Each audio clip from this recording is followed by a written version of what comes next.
campuses. Not the big campus, a smaller campus. And I'm a professor of social psychology, so I do not do therapy. So please do not ask me therapy questions. I mean, I know a little bit about it, but still. I'm part of a group called the International Anime Research Project, and I'll talk more about that as we go along.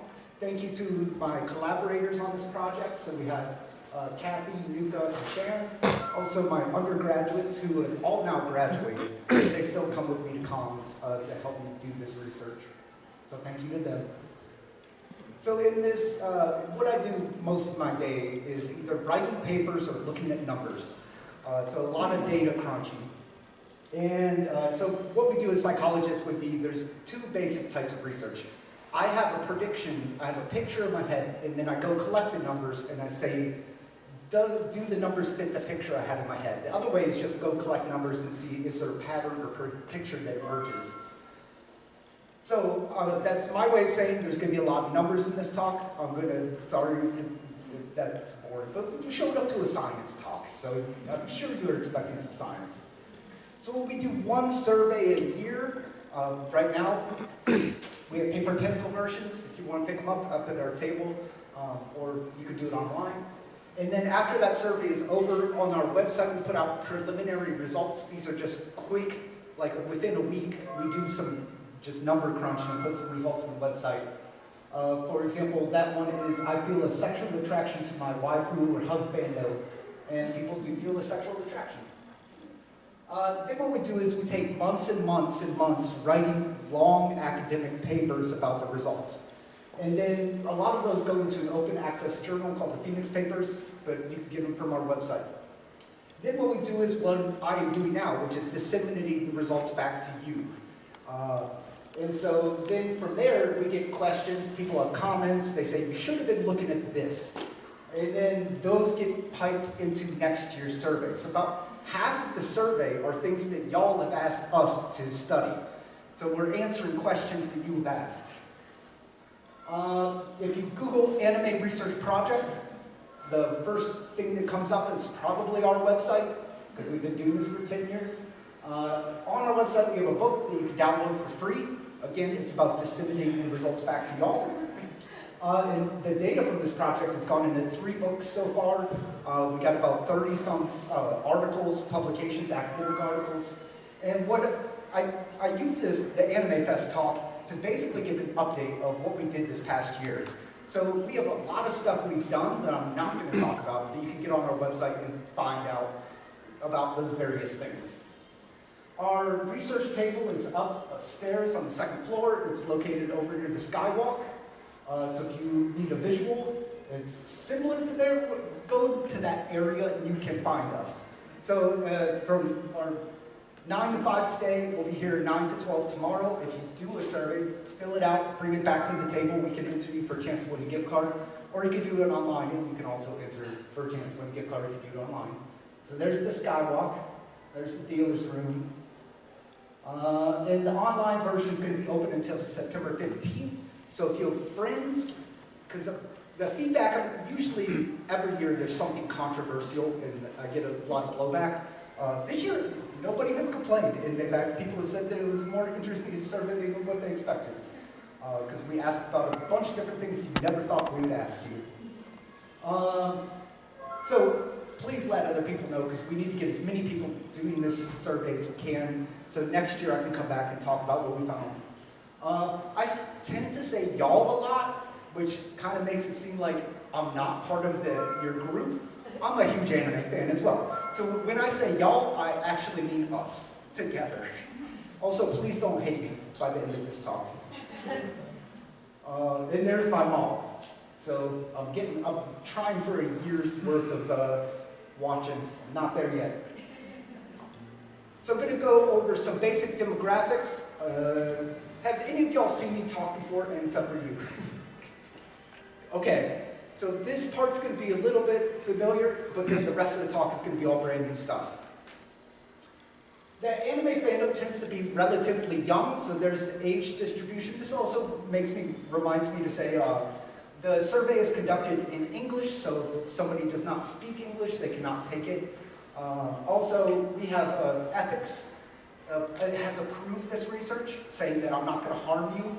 And ethics says we are not allowed to have anybody under the age of 18, even though we know that people tend to become anime fans around 12 to 14, then they tend to enter into the fandom around 16. But I'm not allowed to have those people because we would have to get parental permission, and that's a pain, so we just don't even bother with it. In terms of year on year, this is a comparison of furries, bronies, and anime fans. And so on the bottom here, we have the different years that we've been measuring. How old are you? These are the means. Anime fans tend to be around 24 years of age. That's the average. What I'm showing you here is that for furries and for anime, it's pretty steady. So every year we ask, how old are you? Because we have to do that. It stays pretty steady, meaning that new fans are coming in and old fans are going out. And that's why we do not see the age change year on year. We do see it for bronies, meaning that people got on the brony train and did not get off the train. And there are not new people coming in and old people going out.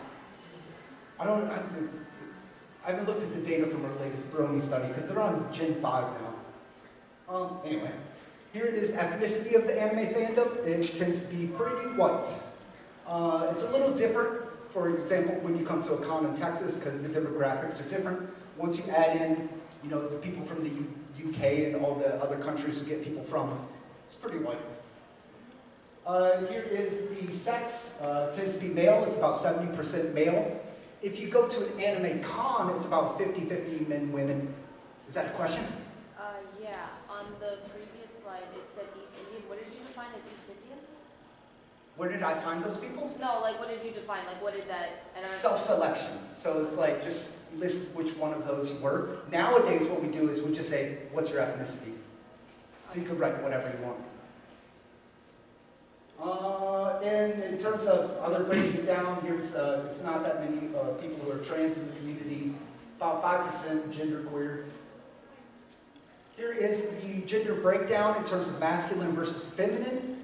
As you can see, men tend to be pretty masculine, and women are in the red bars. They shift a little bit more, but they tend to be pretty feminine. We've measured this in a different way recently. So what we did is we said, rate these different characteristics that are traditionally associated with males and female traditional gender roles. For example, women would, how sympathetic are you, and rate how dominant you are. And that is, it's the BIM sex role scale. Women are more feminine than men in terms of rating themselves as more feminine, but women and men do not differ in their masculine traits in terms of the traditional gender roles. So there are very masculine women in this con. Here is the sexual orientation of the fandom. It tends to be men are very hetero, women shift around a bit more. But that we see that in the psychology literature in general. Women are more shifty than men are. Men tend to be pretty exclusively hetero. Here is year on year, the breakdown in terms of sexual orientation of the anime fandom. And it's basically saying most people are straight. The majority are straight. And it doesn't change much. We haven't seen like an increase or a decrease in any significant way year on year. Here is the type of relationship anime fans have.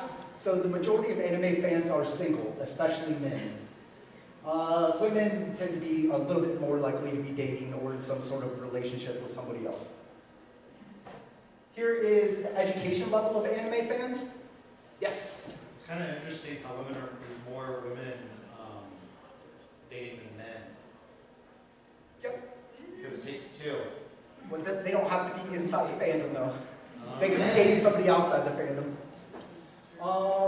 In general, but because the age is so young, most of the fans tend to be in college at the moment, or have recently completed college. In other words, the anime fandom is very well educated. Y'all are smart.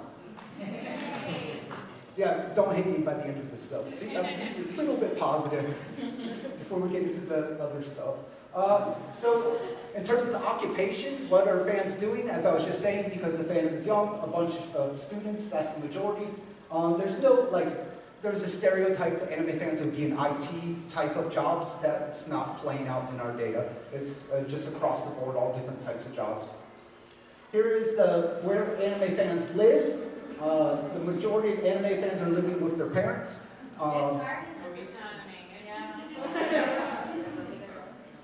Sorry, don't hit me.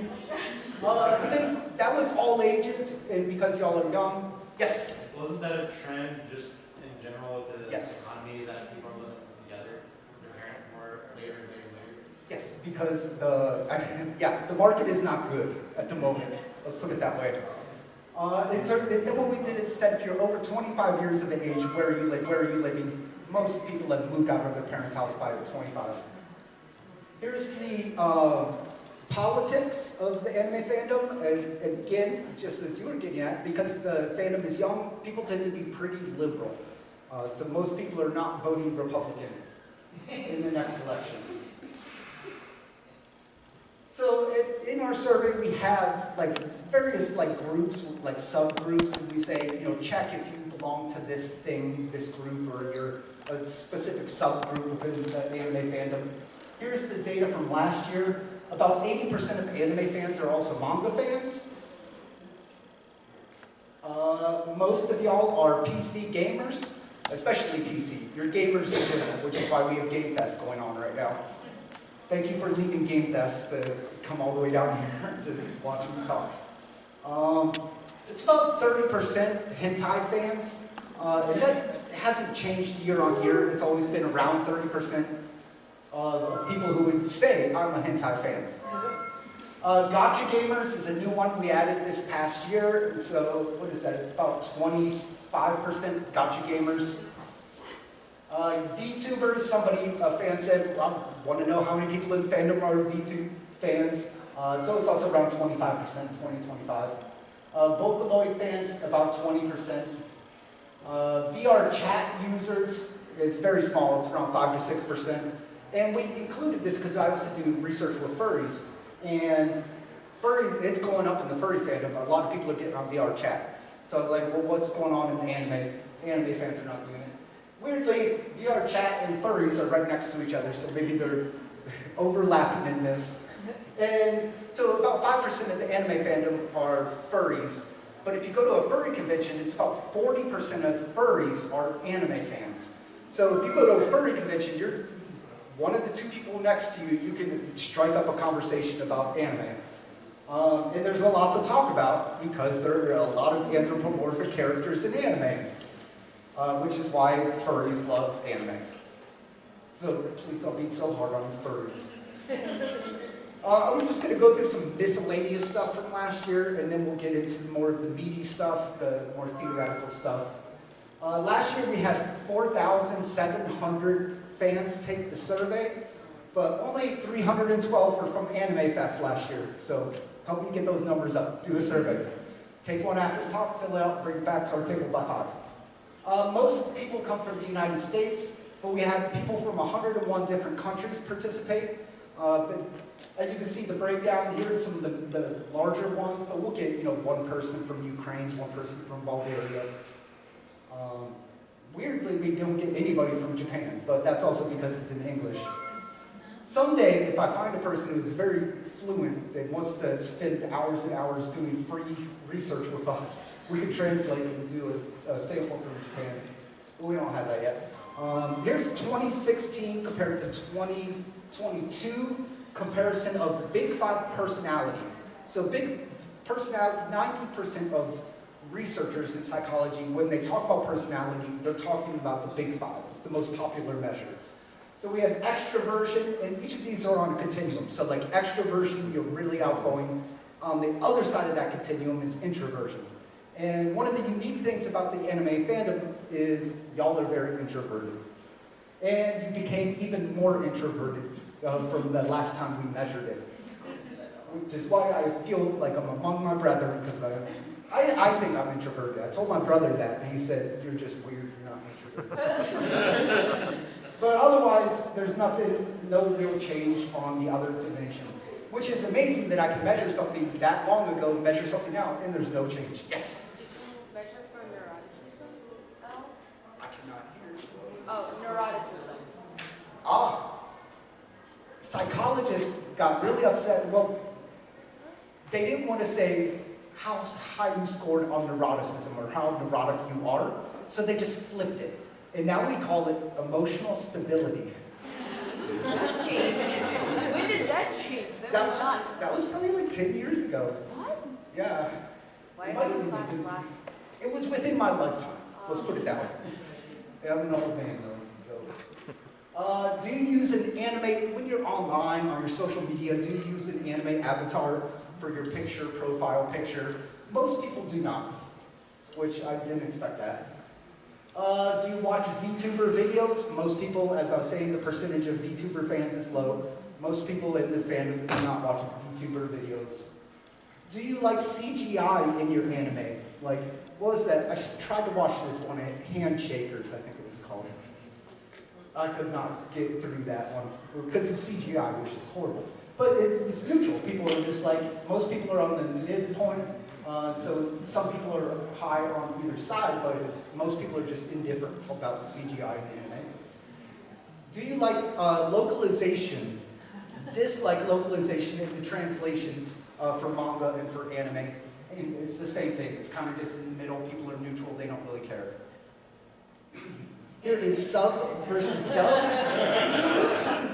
And we also had I like both equally. And what I'm showing you is 2016 study versus the 2022 study. And what we see is an increase in people preferring subtitled. And what I'm thinking is people who are being very, like, I like both equally, though this chunk of people just moved over here. And they're like, yeah, actually, I really like subtitled better. Here is the alcohol consumption of anime fans. This is 21 plus, so I didn't include, because I didn't want to rat y'all out. And so most people are not drinking. And this is also because the fandom is young, and young people in general nowadays are drinking less than in past years. Okay, so I saw this article that was published. This was not us, somebody else published it. And it was a small sample, but what they found was that anime fans have poor psychological well-being. It was anime, idol, and hip-hop fans have bad psychological outcomes. But they said the reason they are explaining this was that it's because of the stigma or your reputation as a fandom, because anime fans are stigmatized. So I did a study a while ago where down here we had how normal is it to be a fan of this thing. Over here is how much do you like these people who are fans of these various things. So we have about 40 different fan interests that are the most popular in the United States because we ran this study of undergraduate college students at my university. 5.5 is the midpoint, so anything above, people say, yeah, I like people who are fans of those things. Anything below, the participants are saying we don't like people who are fans of those things. And there's anime, clearly below. Yes? Do you suspect that Barbie will change after this year? Oh, that is a really good question. See, Write that down, write that down. thank you. Insane Clown Posse is usually at the bottom. But here are furries, also like always in the bottom 3 of the furries. So anime fans, y'all are stigmatized, but furries are more stigmatized. Here's the thing, furries are happier than you are. So furries are more satisfied with, so I have furries, sample, anime fans, and fantasy sport fans. So furries are more satisfied with their lives. Furries have higher self-esteem than anime fans. Furries believe they have more personal growth than anime fans. Furries have more positive relations than anime fans.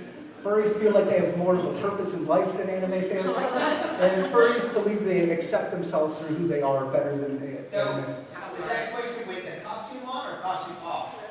Only about 20% of furries have a fursuit. So just like cosplayers, only about 30% of anime fans cosplay. Yes? So this is just a general question for the whole survey. When aggregating the data and analyzing it, how do you account for the self-selection bias? I ignore it because if I Yeah. thought about it, I would go crazy. I wish we could just get like the list of everybody who's at this con, randomly assign people to do a survey or not do a survey, but that's never going to happen. But theoretically, if you were to approach that, do you have a theory about it? I think it would be the same. Really? Yeah. I mean, we got over 4,000 people. So it's a really big sample. So I was wondering what's going on with anime fans, because remember the article that made me look into this was not mine. I was just like, well, you have the data, I can check this. Furries have more friends than y'all. So maybe that is the reason why they are happier people. Here is anime fans on satisfaction with life year on year. So from 2014 to 2022, as you notice, there is a dip in 2022. So something last year happened that maybe it was in the pandemic. Last year we asked about burnout. We asked, do you feel burned out? And anime fans strongly agreed. They're feeling pretty burned out at the moment. We also asked, do you feel emotionally drained? And anime fans were also saying yes to that one. So yeah, work on this. Let's get mental health going. Sorry for this. You're gonna hate me by the end of this. Other stuff. What did we do last year? There was this paper that came out in 2005 that I really loved about prototypicality. And in this paper, what they were looking at is the default American. When you think of an American, what race or ethnicity do you think of? And what they found was people, when you think of an American, they thought of white people. And so this led to a whole series of research into looking at this default. Who's the prototype or the default of a category? And so non-white people are viewed as less American. That's from that paper. Non-white people face more discrimination because they're not the prototype. Non-white people have to explain why they're not the prototype. And this research was for gay people because the prototype of your sexual orientation is going to be straight. So gay people have to constantly go around saying why they're not in the prototype. And it also legitimizes the high status group, in this case whites. So I looked at that research, that idea, and I took it back to fans. And now we already kind of got at this. What is prototypical for these, to be a fan of these things? By the way, in America, the prototype, well, I'm sure it would be in other countries too, is a sport fan. So if I ask you, when you think of a fan, what do you think? A sport fan. Anime fan is less prototypical of the category fan, so you're a lower status group, and that might be why you're facing discrimination or in stigma. And that's what the results showed, that there's a strong correlation between how prototypical and the prejudice that fans of these different category, fan interests face.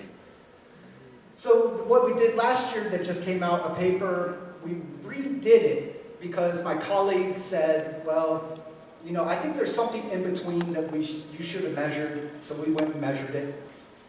Here's the updated data. So it's basically replication with conceptual replication with an extension. And here's the midpoint of the scale. Anime is still below the midpoint, so you still face discrimination and stigma. Weird thing was Insane Clown Posse went up. And because we're doing this in Texas, it's like football. Everybody loves football fans, but if we went to India and did this study, I'm sure cricket would shoot way up there, but it's cultural. And we saw the same thing. The more prototypical the fan group is, the more we like people of that fan group.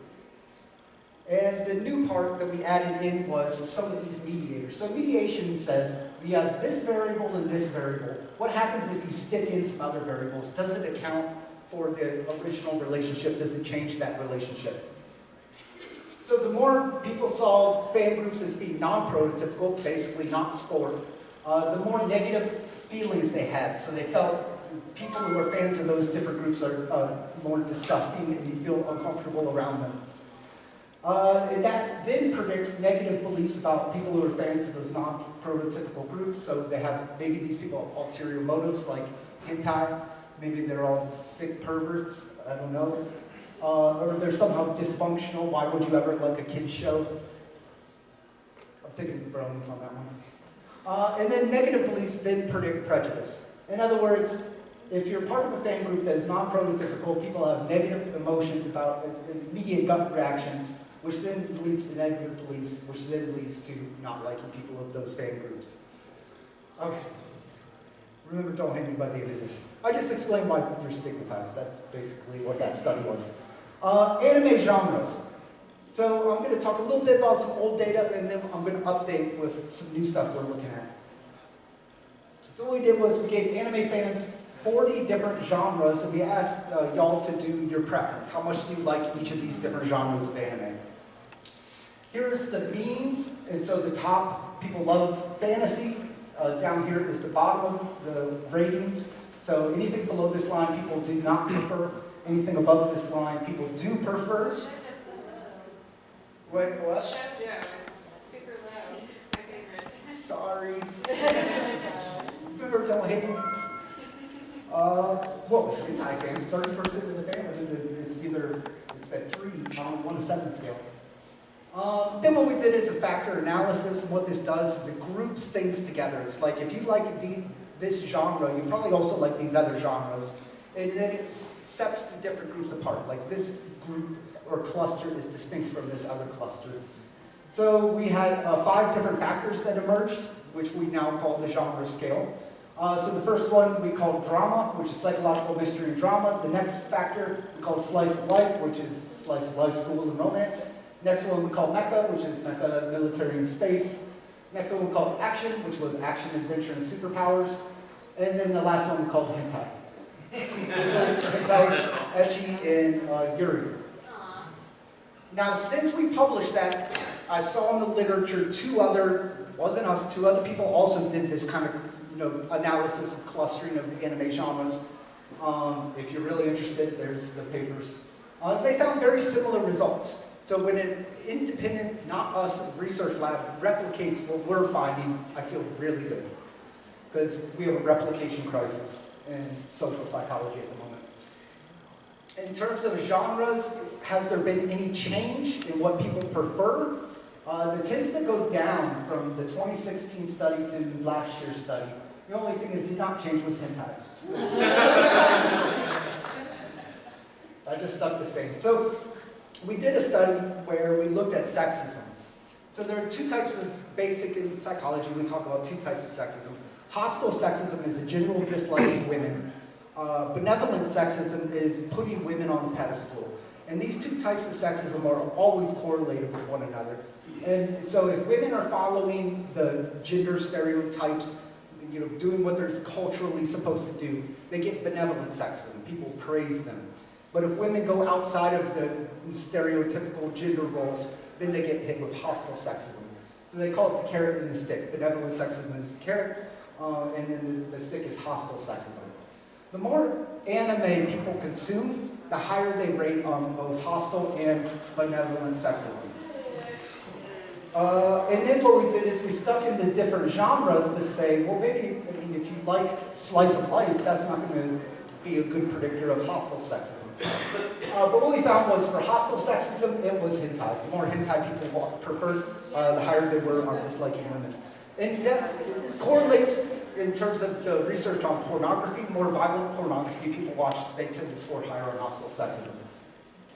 For benevolent sexism, that's putting women on a pedestal, it was mostly driven by slice of life and action. So if you think about those genres, it's trying to win the girl in high school, or in action, trying to save the girl from the evildoers or whatever. So anyway, sorry. So we published that paper, and we got a lot of people emailing us saying, you should really look at sexual objectification within the fandom. So we did. Objectification theory basically says that if media objectifies women and you consume that, you will sexually objectify yourself, and you will have a greater tendency to sexually objectify other people. That's the theory that they came up with. There's a lot of data showing this. The more media content, this is not anime per se, the more media content that objectifies women, more likely you are to objectify yourself and objectify others. This isn't just for women though. Men can also sexually objectify themselves as well. Because most of the research, they only talk about women being objectified, but men can be objectified too. So we measured frequency of consumption, so how much anime do you watch? We measured the genre preferences, those 5 factors. We measured self-objectification, so you want to appear sexy, you pay a lot of attention to your looks and how you appear to others. We also measured other objectification, which is how much do you pay attention to the other people's body or physical appearance. And anime fans, this was on a 1 to 7 scale, so they rated, it's basically saying, yes, I objectify myself. Anime fans is below, so they're not agreeing with objectifying other people. In terms of the more anime you watch, the more likely you are to self-objectify. It's a small relationship, but it is there. And when we stick in the genres, it's action and hentai that are leading to people self-objectifying, sexually self-objectifying, wanting to look sexy. And it's the exact same thing for sexually objectifying other people. The more you prefer action and the more you prefer hentai, the more likely you are to sexually objectify other people. Whew. Okay. So, let me talk about another depressing thing. It makes sense. It fits the theory. Yeah. Generational differences. So we have been doing multiple studies looking at drama within fandoms. And we were wondering, is it, generational differences that could occur that creates drama within fandoms? When you say age-based discrimination, most people and most of the research looks at discrimination toward older people when you get into literature. But young people also face discrimination in terms of if you're trying to get a job in this current market. So various studies about stereotypes of young people are that they're lacking morals, narcissistic, lazy, self-centered, disagreeable, emotionally unstable, and promiscuous. And there is some research, not much, that shows that within fandoms there is young versus old drama going on. So we asked 16 different items, and we said rate the extent that younger people do this, and rate the extent that older people in the fandom do this thing. So older people are more likely to be viewed or stereotyped as being intimidating. Younger people were rated as more cliquish. Younger people were accepting or tolerant of questionable groups within the fandom. Younger people were more bigoted, or rated as more bigoted or unaccepting. Older people were rated as clumsy or awkward with technology. That fits the general stereotype of older people. Younger people were rated as more very judgmental, difficult to interact with, made the fandom worse. Think that they know more than they do about the anime fandom. Younger people were seen as being entitled. Younger people were uncomfortable to be around. Younger people were rated as causing conflict or drama. Younger people were too open about sex. Younger people make fandom spaces too political. And younger people are rated as making the anime fandom more kinky and sexy. In other words, out of these 16 different items, younger people were rated more negatively than older fans in the fandom on all but 2. So in this data, younger people are getting a lot of hate. We didn't say like a certain age, so it's just people younger than you are rated more negatively than people who are older than you in the fandom.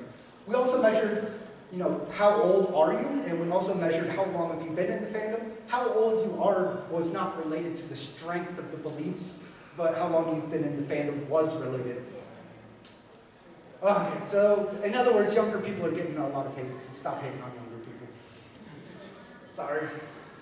More positive studies. Soft power and escapism. So soft power is this idea, well, there's the dude who came up with it, and the way he described it was in quotes, when one country gets other countries to do what it wants to do. So it's a sort of power in terms of like, other countries look at your country as being good, and then they might go along with the same policies and whatnot.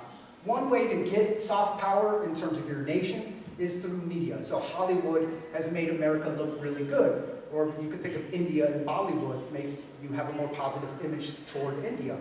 Other ways you can get soft power is like helping, like humanitarian aid. So if there's a natural disaster, if your country sends aid, then people in that country might like your country more. Japan is number 8 in the world in terms of soft power, and they're number 1 in the Asia region. So Japan is pretty up there on the soft power. People like Japan, which leads to people wanting to go and visit Japan and get more tourism. And Japan the government has been working on this actively, trying to promote various things. For example, if you ever watch NHK, they have a show called Cool Japan.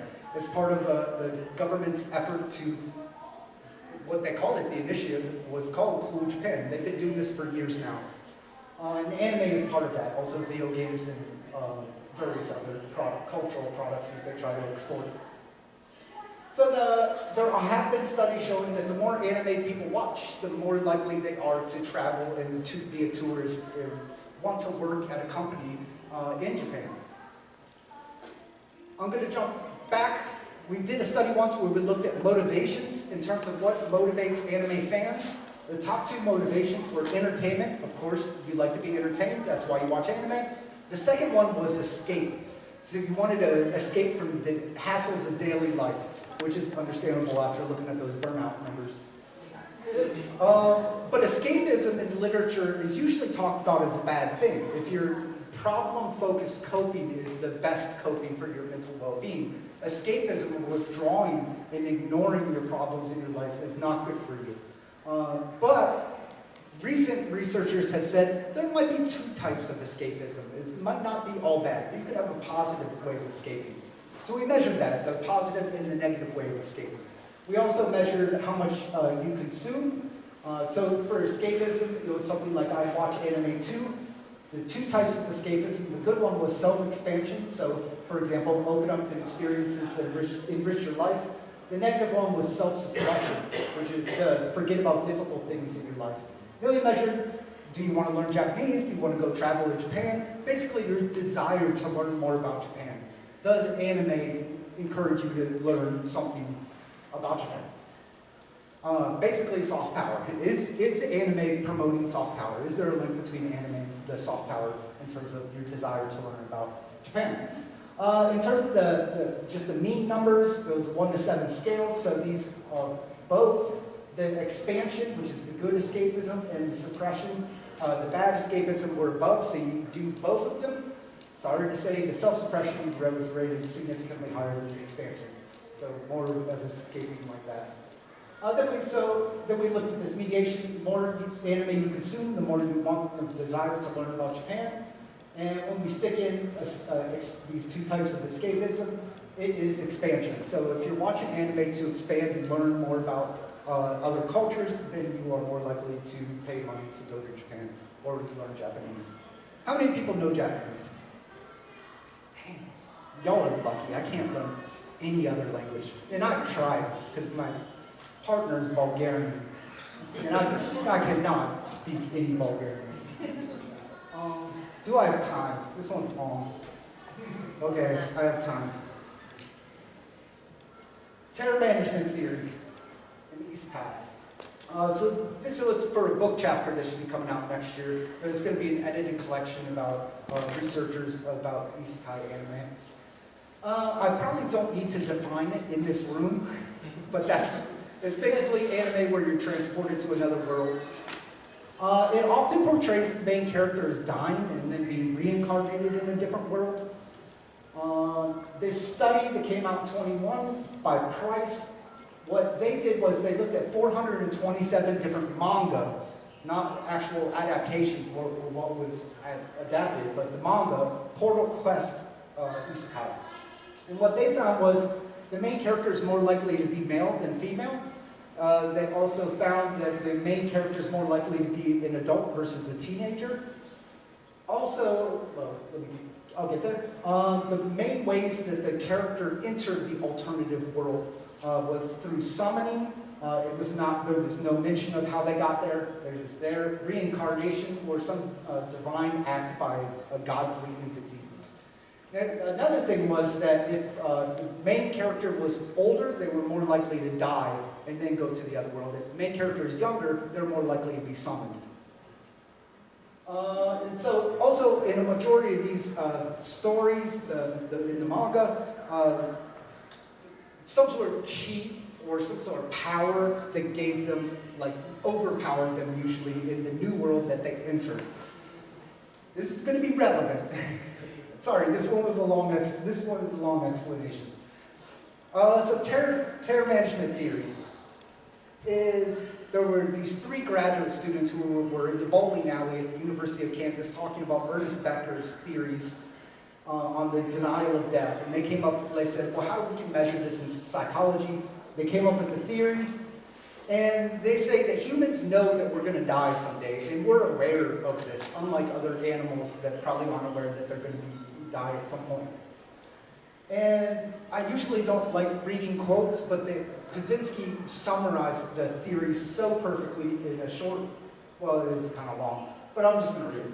So, humans invent, absorb, and cling to cultural worldviews, which are a set of ideas that provide 1, a theory of reality that gives life meaning, purpose, and significance. 2, standards by which human behavior can be assessed and have value. And 3, the hope of literal or symbolic immortality to those who believe in and live up to the cultural standards that whatever the worldview is.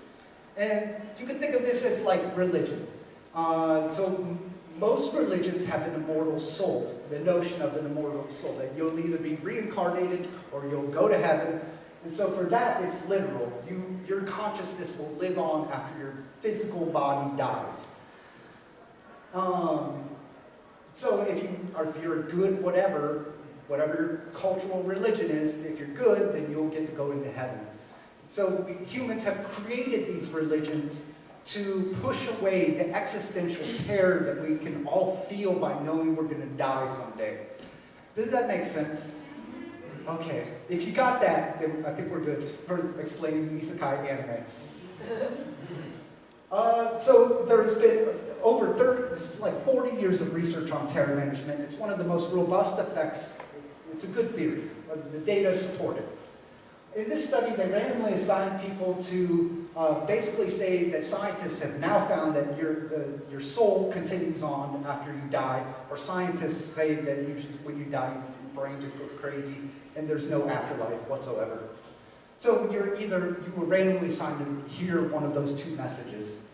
Then what they did was, within the terror management literature, is called death salience. So you'd be randomly assigned to write about your own death, or you would be randomly assigned to not do anything, the control condition, or you would be asked to write about dental pain, because it's a negative thing, but it's not about death. So when I say death salience, they're basically just making death salient in the participants' heads. So you're told that there is life, immortality is real, or you're told that's not real, then you're either reminded about your death or not, and then they measure the participants' strive for self-esteem. Usually when you threaten somebody with death salience, people want to get their self-esteem up, and so they'll do various things like become more religious, or become more Republican too.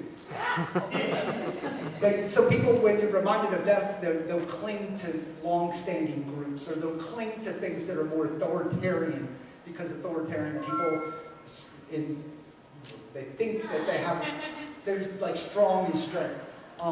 Anyway, it worked, is what I'm getting at. So if you're told that you have immortality, scientists have discovered that, we threaten you with death, it protects you. So you don't then go out and try to get your self-esteem up. TMT and need for power. So the need for power is this idea that you want to be powerful and have power over other people. There's a gender difference in this, in that men tend to seek power by getting like high status positions. Women tend to seek power through helping other people. Because when you help somebody else, they then owe you a favor. So there's a gender difference in how people do it, but both men and women do seek power. In the traditional measure, which is about trying to get a high status position, men are usually higher. Okay, so in TMT, after you threaten somebody with a death salience, people then go out and try to seek more power. Because if you have power, then you're going to live longer, probably because you have money. We also measured transhumanism. Transhumanism is this idea that you can somehow use technology to advance your human body. So for example, uploading your brain to a supercomputer, so after your physical body dies, your consciousness can continue to live on, or using genetics or cloning to somehow make you live longer. In other words, you're escaping death by endorsing transhumanism. So if I threaten you with a death salience, and I'm going to run this study in the fall, the traditional death salience manipulation, we should see transhumanism go up. That's the theory. Okay, so men may like, yes? Sorry, I'm sorry for interrupting. I just wanted to say, are you basically saying that the isekai genre taps into the fantasy of wanting to live on forever and, you know, just wanting to seek power in general? Yes, exactly. Thank you. You got it exactly right. Thank you. Because when you think of the traditional isekai, you're transported into another world. You're immortal. You get some superpower cheap, or you bring something like a cell phone with you that makes you powerful. And so we measured gender, we measured need for power. We did the male version because males tend to score higher on that type. And then we measured transhumanism. How much do you support cloning to extend your life? How much do you support cryogenics? And then we measured, do you prefer isekai? We also had the other genres of anime in there. So isekai falls about in the middle. So people don't really love it, they don't really hate it. It's above the midpoint, so they don't really hate it. But that's where it falls in the list of different genres of anime. Men did score higher than women on need for power. They scored higher on endorsing transhumanist beliefs, and men scored higher on preferring isekai compared to women. So men like isekai more than women, and then we stuck in this need for power and this transhumanism, and that helped to change the association between participant gender and preference for isekai. In other words, one reason why men may be showing higher preference for this type of anime is because it wards off or mitigates the existential terror that your impending doom or death may do. Because it shows you immortality, it shows you a character that is super powerful. That was a long one. Sorry. So that's some of the stuff that we've been working on this past year. If you like, what did these professors do? I sit in my office and I write those papers.